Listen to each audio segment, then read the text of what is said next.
মেয়েটির চোখের জল বাটির মধ্যে পড়ল। অক্ষম ভাইটি সেই জল পান করল। আশ্চর্যজনকভাবে সে নিজের পায়ে দাঁড়িয়ে গেল, কিন্তু মেয়েটির এই ক্ষমতাকে অন্যরা অশুভ মনে করল। ফলে মেয়েটি ভিক্ষুক হয়ে গেল। প্রতিদিন সে রাস্তার পাশে জন্মানো বুনো ঘাস খেয়েই বেঁচে থাকত, কিন্তু কেউ জানত না যে মেয়েটি আসলে সৌভাগ্যের দেবী। যে কেউ তার সংস্পর্শে এলে তার জীবনে ভালো ভাগ্য আসত। একদিন মেয়েটি রাস্তার পাশে একটি 4 পাতা ক্লোভার খুঁজে পেল। সে সেই ক্লোভার ধরে ইচ্ছা করল যেন প্রতিদিন তার খাবারের ব্যবস্থা হয়। ঠিক তখনই একজন জেনারেলের স্ত্রী সেখান দিয়ে যাচ্ছিলেন। তার মেয়ের মৃত্যুর পর থেকে তিনি খুব অসুস্থ হয়ে পড়েছিলেন। মেয়েটিকে দেখে তার মনে হল যেন সে তার নিজের মেয়ের মতো, তাই তিনি দৌড়ে এসে মেয়েটিকে জড়িয়ে ধরলেন। এটা দেখে চাকর আর ড্রাইভার সবাই অবাক হয়ে গেল। স্ত্রীটি মেয়েটির জন্য দুঃখ পেলেন, কারণ তার ঠিকমতো খাবার ছিল না। তাই তিনি মেয়েটিকে কিছু খাবার দিতে চাইলেন, কিন্তু মেয়েটি বলল যে তার খাবার আছে এবং সে যে বুনো ঘাস তুলেছিল তা দেখালো। এটা দেখে স্ত্রীটির আরও খারাপ লাগলো এবং দুর্বল শরীরের কারণে তিনি প্রায় পড়ে যাচ্ছিলেন। তখন মেয়েটি তাড়াতাড়ি বলল,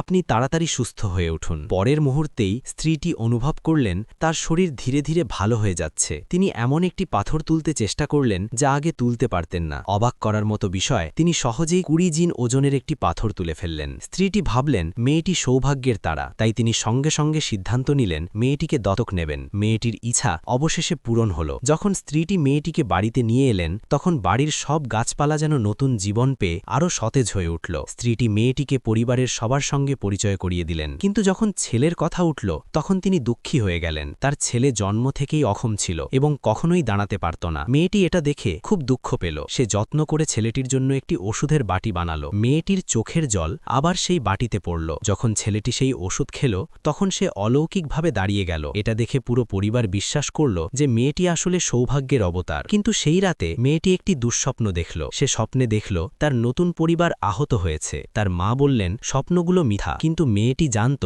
তার স্বপ্ন সত্যি হবে। কিছুদিন পর জেনারেল বাড়ি ফিরলেন। মেয়েটি একটু স্বস্তি পেল। জেনারেলও মেয়েটিকে খুব পছন্দ করলেন, কিন্তু হঠাৎ একজন দূত এসে জেনারেলকে একটি ভোজসভায় আমন্ত্রণ জানালো। তখনই মেয়েটির স্বপ্নের কথা মনে পড়ল। মেয়েটি জেদ করে জেনারেলের সঙ্গে যেতে চাইল। জেনারেলও সবাইকে তার দত্তক মেয়ের সঙ্গে পরিচয় করিয়ে দিতে চেয়েছিলেন। ভোজসভায় পৌঁছানোর পর মেয়েটির স্বপ্নে দেখা সেই লোকটি হাজির হল। সে জেনারেলকে হুমকি দিল 6টি নকল জিনিসের মধ্যে থেকে আসল প্রাচীন জিনিসটি খুঁজে না পেলে তাকে তার সামরিক ক্ষমতা ছেড়ে দিতে হবে। জেনারেল বুঝলেন তিনি ফাঁদে পড়েছেন।